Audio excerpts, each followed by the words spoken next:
Washington, AP.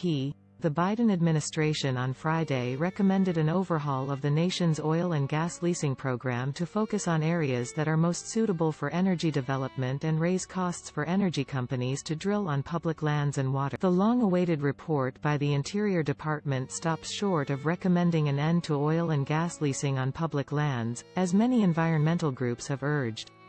But officials said the report would move toward a more responsible leasing process that provides a better return to U.S. taxpayers for oil and gas drilling on the nation's vast public lands. And our nation faces a profound climate crisis that is impacting every American, Interior Secretary Deb Haaland said in a statement, adding that the new report's recommendations will provide a fair return to taxpayers and mitigate worsening climate impacts, while staying steadfast in the pursuit of environmental justice. The report completes a review ordered in January by President Joe Biden, who directed a pause in federal oil and gas lease sales in his first days in office, citing worries about climate. The moratorium drew sharp criticism from congressional Republicans and the oil industry, even as many environmentalists and Democrats said Biden should make the leasing pause. The new report seeks a middle ground that would continue the multi-billion-dollar leasing program while reforming it to end what many officials consider overly favorable terms for the leasing program has drawn renewed focus in recent weeks as gasoline prices have skyrocketed and Republicans complained that Biden policies including the leasing moratorium,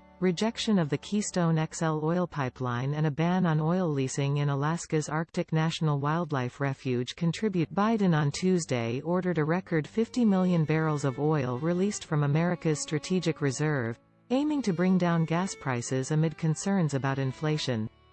Gasoline prices are at about $3.40 a gallon, more than 50% higher than a year ago, according to the American Automobile Association. The Biden administration conducted a lease sale on federal oil and gas reserves in the Gulf of Mexico last week, after attorneys general from Republican-led states successfully sued in federal court to lift a suspension on federal oil and gas sales that Biden imposed.